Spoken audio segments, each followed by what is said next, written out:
Now we bring you a world of adventure with Rocky Jordan.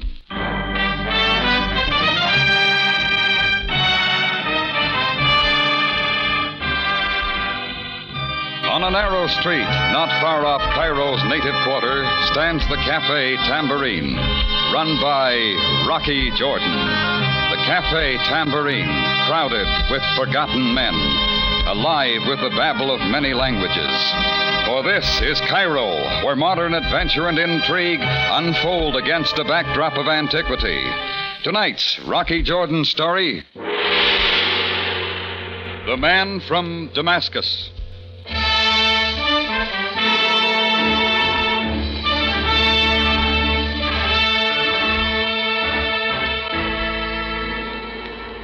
Damascus, capital of Syria. Population 300,000 or so. They say it's the oldest city in the world that people still live in. Well, I wouldn't know, but I do know there's a street in Damascus named the street called Straight. And I also know I once met a man from Damascus, but he was as twisted as they come. Go back to a hot Wednesday afternoon. Chris was at the bar serving up some arak, and I was standing at the front of the cafe looking out into the Cairo streets. That's when an old man dressed in a boy's postal uniform and riding a bicycle stopped in front of the tambourine. When he came in, he was carrying a wet envelope in his hand. Mr. Jordan. Yeah, it's me, Sonny. I have for the Mr. Jordan one special delivery letter. Would the Mr. Jordan sign his name on this line? Mr. Jordan would. I thank the Mr. Jordan. Now, here, Pop. Buy yourself an ice cube. Oh, Mutoshakir Effendi. It was a white envelope with some dirty finger smudges and a Cairo postmark. There was no return address. I looked at it for a moment, then tore it open. The first thing I saw, flat and crisp, was a pack of Egyptian pound notes, and I did a quick tabulation. 1,000 Egyptian pounds, 2,500 American dollars. The clip to the money was a short note. Partial payment for services to be rendered, 1,000 pounds. I'm waiting for you at 16 Sharia El Nazar. 7 o'clock this evening will be fine. And it was signed, The Man from Damascus. Well, I don't take easily to somebody's bidding. If someone wants to see me, he comes to me. So I put the money in the safe, but figured that wasn't the end of The Man from Damascus. Exactly 7 o'clock that evening, I knew I had figured right. Rocky? Huh? What is it, Chris? Fella to see you. Where? He's in your office. I tried to stop him. Oh, that's all right, Chris. I'm sort of expecting him. He's a mean-looking guy. You want me to come with you? No, I'll handle it. Take over the till, huh? Sure, Rock.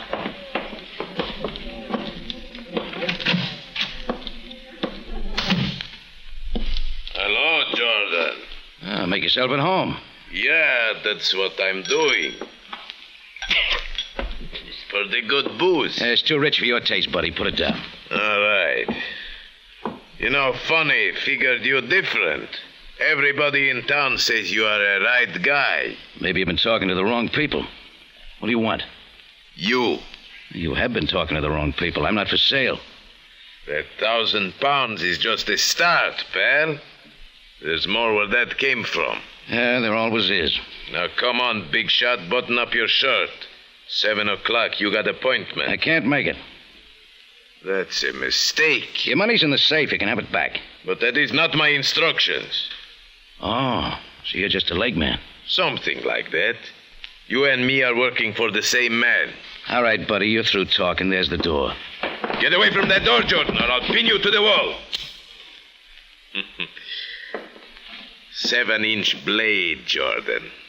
Damascus steel. Got it? Yeah, I got it. All right, put the knife away. You'll cut your hand. I'll come with you if your boss wants to see me that badly.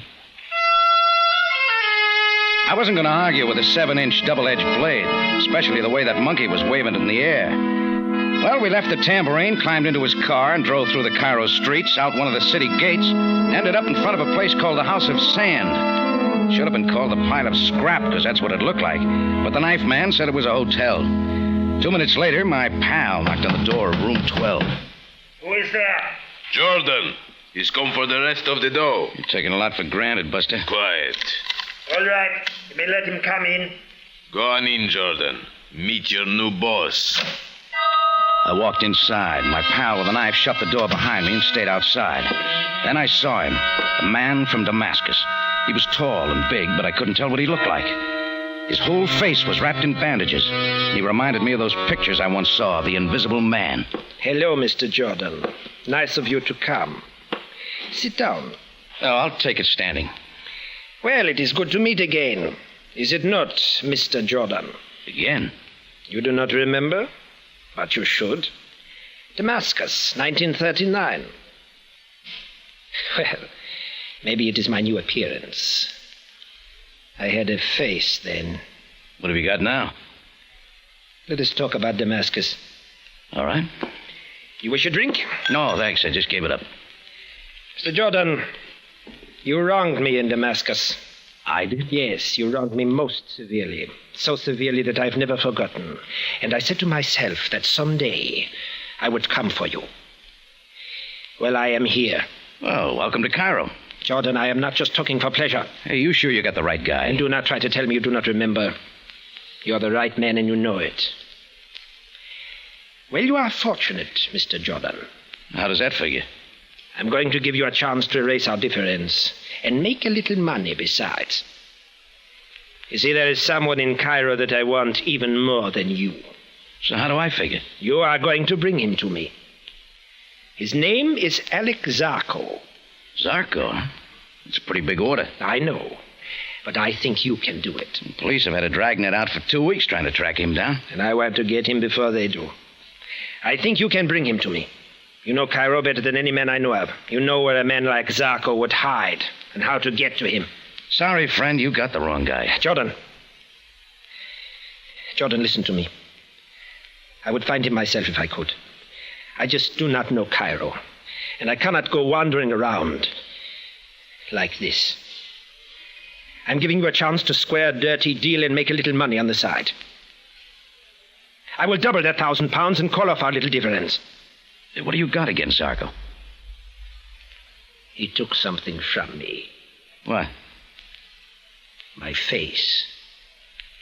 Oh. I want to find him, Jordan. I must.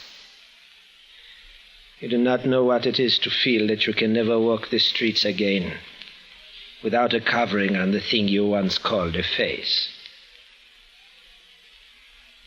Well, what about it, Mr. Jordan? No deal. You got a private beef with Zarko. Keep it that way. Yeah, here's your £1,000 back. Buy yourself another boy. I walked out of the house of sand. The knife man was gone. I found a taxi and headed back for the tambourine. Alex Zarko. Yeah, an all-around no good guy. The Egyptian police wanted him on an attempted assassination and espionage work with an assorted killing or two thrown in. The police had all the roads covered, the trains and the flights out of the city. They figured they had him bottled up pretty well and it was just a matter of time before they bundled him. Well, back at the tambourine, I drew myself a beer, found a back table, and did some thinking about the man in the bandages in the city of Damascus. What's up, Rock? Huh? Oh, nothing, Chris, just thinking. Say, do you ever hear me talk about Damascus? Damascus? Yeah. I spent 9 months there working for an oil company. No, I don't remember you saying anything about it. Why? Oh, nothing. Just trying to bring back a little memory. Drop it, doesn't matter. Sure, Rock. I'll get back to the... Excuse me, gentlemen. You are Mr. Jordan? Yeah, that's right. May I talk with you, please? It will take but a moment. Oh, all right, Chris. I'll talk to you later. Sure, Rocky. Sit down. Thank you, Mr. Jordan. I did not wish to trouble you, but I found that I had no other course. My name is Sandra Mar, and I am from Damascus in Syria. You're traveling, and Cairo's on the grand tour. This is not a trip for pleasure. I am looking for someone. If his name is Alex Zarko, you get lots of company. No, his name is not Alex Zarko. It is Paul Mar. And he is my husband. Paul Mar. I don't know anyone by that name. You may not know him by his name, Mr. Jordan. But I am positive that you have met him. How do you figure that? Paul said he had some business in Cairo. He left Damascus 4 days ago with a man whose name I do not know. But he was the same man who left the tambourine with you earlier tonight. It is my belief that he took you to see Paul. Oh, I get it. I tried, but I was not able to follow you through the streets of Cairo. So I have waited outside your cafe until you returned. I must see Paul. Would you take me to him? Nope. Oh, would you tell me then where he is? Mr. Jordan, Paul's business, as he calls it, is trouble. Some terrible sort of trouble, I know. Well, you're right there. He's a fine man, Mr. Jordan. A wonderful man. But things have not gone well since his face. He is in trouble, and I've got to help him. Look, he's got a revenge on, lady, with a guy named Zarko and me. There's nothing fine about that. Revenge? Paul? Oh, no, it must be something else. He's not that kind of a man. You don't know him very well. Well, it is true. We have not been married for long. Uh-huh. Look, why don't you just go back to Damascus and forget it, huh? You're in for trouble here. Something's going to happen. Where is Paul, Mr. Jordan? A place called the House of Sand. Out of the city, through the gate of the Bar El Nazar. The taxi will take you there. Thank you, Mr. Jordan. I shall not forget the help you have given me.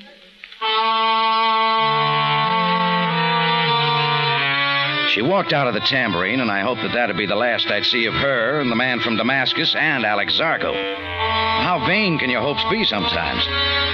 Well, we rolled the last on-the-cuff customer out of the tambourine about 1:15 in the morning. Chris threw the lock on the front door, and I doused the lights. I'll just scoot out the back way, Rock. All right, Chris. Night. See you tomorrow. Rocky, look out! Behind the garbage cans. Vengeance, Jordan! Vengeance! Do you hear me, Jordan? Rocky, Quiet, Chris. Well, if you do and you are not dead, then I will come for you again!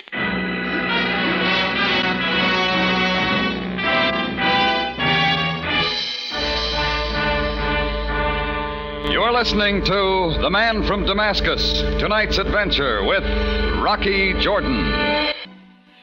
And now we take you back to Cairo and tonight's adventure with Rocky Jordan, the Man from Damascus.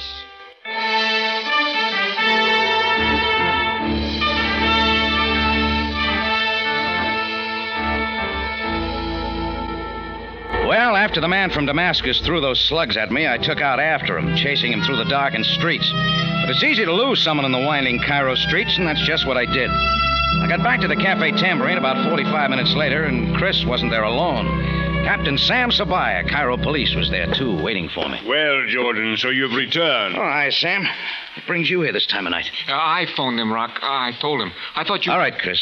See you tomorrow. Sure. Good night, Captain. Good night, good night.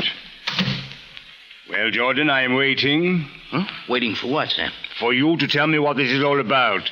Well, you've nothing to say. Jordan, the man who shot at you from the alley called out vengeance. This much Chris told me. Therefore, I can assume that this man is after you for some hurt he believes you have inflicted upon him. Yeah, it's pretty close. What is this that you have done to him, Jordan? Beats me, Sam. Jordan, how can you expect me to believe... I tell you, I don't know. Then I shall let that pass. Jordan, who is this man who shot at you? I'm afraid that's my business. I'll just handle it my own way. Jordan... Now, stop worrying about it. You got your hands full with Alex Zarko. Fear not. We will capture Alex Zarko.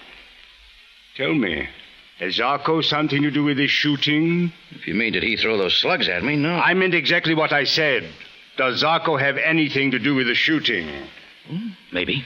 Jordan, you are most exasperating. Just a little trick I picked up in my travels. Very well, I cannot force you to speak. However, I wish to warn you that if someone else is injured, some innocent party drawn into this private conflict of yours, I shall hold you responsible. Thanks, Sam. That's swell of you. No one will get hurt, except maybe that friend of mine. For your sake, I hope you are right. I would not wish to use my office, Jordan, to have you expelled from Cairo.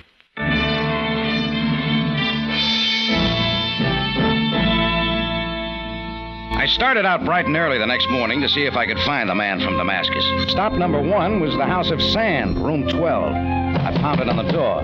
No answer. I rattled the doorknob, and the door came open. I went in, and I could see why no one had bothered to throw the lock. The room was empty. Paul Marr, the man from Damascus, had done a quick checkout. I moved down to the front desk to see if I could get a forwarding address. Sitting in a rocking chair, rolling back and forth, was a wrinkled relic left over from the days of the pharaohs. A chortling sound was coming from her throat, and then I saw why. She was reading a U.S. comic book called The Phantom Menace. Hey, lady. Hey, lady, you got a customer. Young man, you are observing an old lady being devoured by pleasure. Well, I'm certainly glad you're having fun, but could you give me a minute? The Phantom Menace has captured Brick Braun, thrust him in wire, and is dipping him head first into a barrel of pickled brine 100 times. I am being consumed with joy. Well, if you can grab hold of yourself for a minute, you can earn a £1 note. Oh, my laughter has suddenly left me. Oh, good. Look, I'm trying to get a forwarding address on number 12. That would be a short, fat man with a bald spot. A seller of fly paper. Oh, that'd be a big man with bandages on his face. A seller of death. Death comes higher than fly paper. Could you make it £2? I could. Alas, now that I find a fortune at my fingertips, I cannot claim it. What does that mean? I do not know where your friend is gone. And indeed, you are not the only one seeking him. A young lady came this morning. She said she was his wife. Where'd she go? I gave her room 10. She said she would wait to see if her husband returned. If you wish to see her, I can call her. No. What time did number 12 leave? 6 this morning. How? By taxi. I called one. Do you know the driver? Do I know him? A kill, but descendant of the evil dog. Look, he's got a name. Holly Amar. Residence 303, Sharia Shaman. Worth £2 just to mention his name. Here, keep it. And thanks. Go back to your reading. I shall once again bathe in ecstasy. And she did. I left her sitting there wetting the pages and looked up Holly Amar. It cost me £2 more to open him up. Then all he could say was that he left Mar off at an all-night dive called the Harem. So that was my next stop. A couple of £100 of fat was pushing a wet rag over the counter in slow motion. A red-headed Englishman, deep in his cups, was throwing darts at a picture of a dame short of clothes. But what I was looking at was a guy at the end of the bar tilling a bottle of beer. It was the knife man who had first taken me to see Paul Mar. I moved his way. He saw me and lit out for the back door. I took out after him fast. He took me through the backyard, over a fence, across an empty lot. I put a stop to the marathon with a flying tackle. We rolled into a mud hole.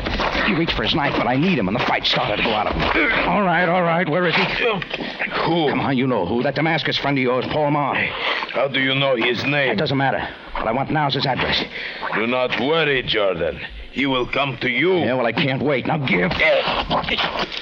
My throat. Your name. The address? I cannot tell. We'll try a face full of mud, then. Come on.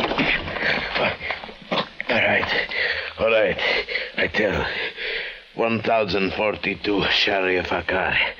A small hotel by the name of Little Nile.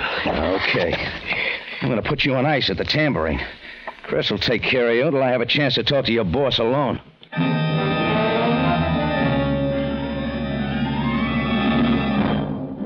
The Little Nile was a termite trap on Sharia Fakar, and Mar was holed up on the second floor back. I stood in front of his door a few moments later, listening, trying to catch any sounds from inside. I didn't hear a thing. I tried the doorknob easily. The door was locked, so I took a deep breath and kicked it in.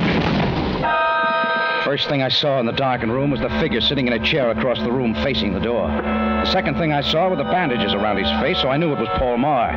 The third thing I saw was the Italian-made gun in his hand pointing toward me. What has kept you so long, Jordan? Sorry, I didn't know you were waiting. I would not advance toward me any more steps, Jordan. It is wise. Well, you have come. I had assumed that if I did not kill you last night, you would come to me. That saved me parading my conspicuous appearance through the Cairo streets. So you have found me. But unfortunately, I have the gun. You're not going to kill me here, Mar. Sabaya knows you're after me. You'll never get out of the city with those bandages. You may be right, Jordan. Perhaps I will not kill you. My original proposition still holds.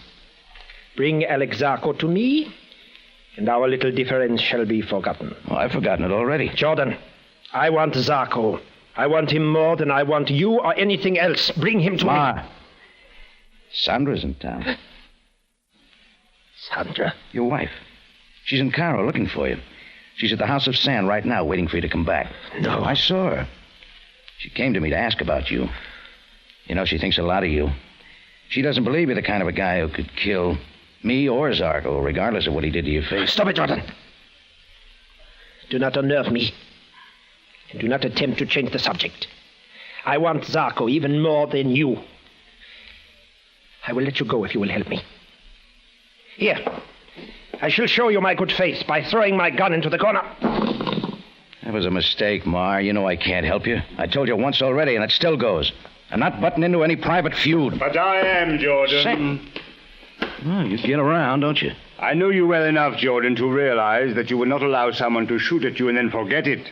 So when you would not tell me who had done it, I knew, too, that if I followed you long enough, you would lead me to him. You always do. Look, Sam, this is a private thing between Ma and myself. I have told you once, Jordan, violence is not a private matter. I will not allow killing if I can help it. And I will not allow you, Jordan, or Mr. Ma to interfere with the police capture of Alex Zarko. Then you haven't got him yet. No, but I shall have him in time. Mr. Ma shall not. Mr. Ma, you will please remove the bandages from your face. What? I said that you will please remove your bandages. You better do it. Sam's not kidding. Very well. Very well, then I shall remove my bandages. I shall step into the light, gentlemen, so that you may see all. So that you may see what was once a face. I watched Paul Marr unwind the bandages, uncovering first what once was a chin, then the battered skin around the cheeks, the nose, over the forehead. Then I noticed his stare, a peculiar, hard kind of stare. Then I saw where it came from. A left eye that couldn't blink. There, gentlemen. There you have it. Now you can see why I feel as I do about Alex Zarko. I'm most sorry I had to subject you to this, Mr. Ma, but I still cannot allow a personal revenge to interfere with my execution of the law. It is customary in Cairo in affairs of this nature to use the following procedure. There is a train leaving Cairo for Alexandria in 1 hour and 5 minutes. You will please be on the train. Sam. And you, Jordan, shall remain in my custody until Mr. Ma has left the city. And what about Alex Zarko? He is and shall remain my problem. You have then 1 hour, Mr. Ma. I will meet you at the Cairo station to make certain you have boarded the train. Now you may put the bandages back on your face.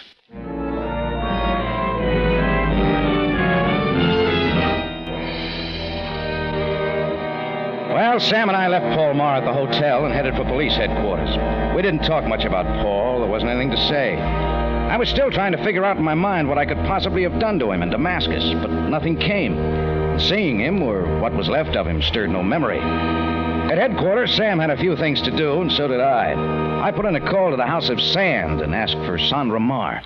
Yes, this is Sandra Marr. Mrs. Marr, this is Rocky Jordan. Who? Oh, how did you know I was here? Never mind that. There's something I want to tell you. About Paul? Yes, sort of. Throw your clothes in a suitcase and go back to Damascus. Oh, I thought you had some good news for me. I thought you understood. I will go no place without Paul. Well, you're not going to find him in Cairo. The police are moving him out. The police? But what have the police to do with Paul? Well, Paul will tell you that if he wants to. Now, go on. You've got a better chance of seeing him again in Damascus. But, Mr. Jordan... And see if you can keep him out of trouble, huh? Good luck. Well, that was that.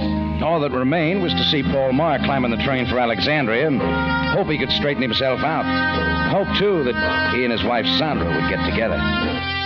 Well, a little while later, I drove to the train station with Sam, still in police custody. There weren't many people there on the hot of the afternoon, but standing near the end of the platform was the man we were looking for, Paul Marr. Sam and I walked up to him, and he glared at us through these slits in his wrapping. Well, Mr. Marr, you will be leaving Cairo in a few moments. If after a year has passed, you wish to return to our city, write me a letter explaining your reasons, and I shall see what can be done to make Cairo available to you once more. Marr nodded and climbed on the train and headed out of the city. Sam and I turned and started back to his car. That's when it hit me. I took off in double time. George, where are you going? For a train ride. I think you better come along. I chased down the platform and caught the train. Out of the corner of my eye, I could see Sam climb onto the train farther down the line. And I started through the cars, going from one to another, looking for the man in bandages. I traveled through 4 cars before I finally spotted him. When he saw me, I guess he figured what I had in my mind because he took off fast going the other way. But I kept right after him. train had picked up speed, lurching from side to side. Going around a bend, the momentum pinned him momentarily against his seat, and I was on him. His fist started working, and so did mine. We had ourselves a fine little fight there, rolling around the floor of the moving train. Sam Sabaya caught up with us and pulled a gun. Stop it! Jordan, you will please explain the meaning of this. Sure. Glad to, Sam. Have him take off his bandages. Take off it, but I do not understand. Have him take off the bandages, and I think you will. Very well. You will please remove the bandages, Mr. Marr. Take them off, buddy. I'll take them off for you. Yeah, that's the stuff. Now, just a little more. Let Sam see who you really are. Well, there you are, Sam. Not Paul Marr at all, but the guy you've been looking for weeks. The guy who's been trying to escape your dragnet and get out of the city. Sam, meet Alex Zarko. Well, the whole thing came apart at the seams. It was all an elaborate plan of Zarko's. The police had him trapped in the city, and he needed a way out. So he got his knife man to dig up Paul Marr in Damascus and bring him to town. Then he had Marr, all wrapped up in bandages, create a fuss, like his revenge against me, which was strictly a phony. Nothing too serious, just enough to get himself run out of Cairo. Then Zarko takes his place, wraps himself in the bandages, and starts to leave, almost with a police escort. Would have worked fine, except for one thing. Marr's disfigured face and his left eye that couldn't blink. Zarko couldn't control his. Standing on the platform of the train station, he blinked his eye once. And that was once too often. Well, all that remained was Paul Marr, his face, and Sandra. And later, in Sabaya's office, we got to talking about that. Jordan, where do you suppose Paul Marr is now? The House of Sand. I told him Sandra was there waiting for him. You realize, of course, that I must send some men to apprehend him. Yeah. Why do you suppose he allowed himself to aid Alex Zarko? Put yourself in his place. A face like his and a lot of desperation. He was working a business deal, getting money any way he could, figuring he'd use the dough on a plastic surgery job that'd make him look like a human being again.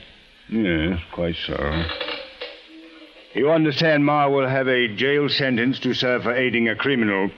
Mm-hmm. And it may be possible for me to confiscate the money Zarko gave him. Sure, if you worked on it, you could possibly take the dough from him.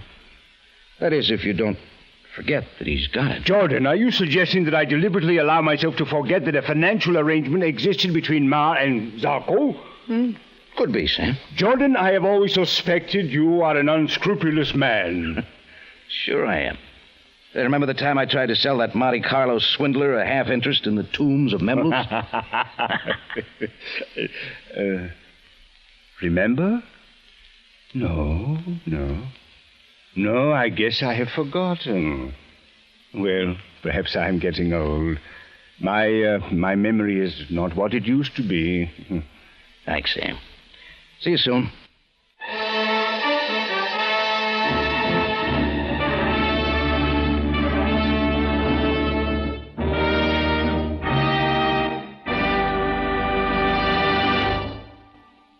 It's CBS again at the same time next week for another story of adventure and intrigue when we take you back to Cairo and the Cafe Tambourine, run by Rocky Jordan.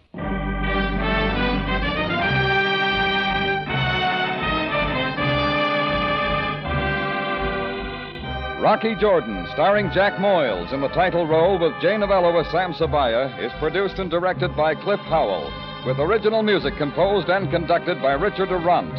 Tonight's story by Adrian Jandot and Larry Roman. Larry Thor speaking. This is CBS, the Columbia Broadcasting System.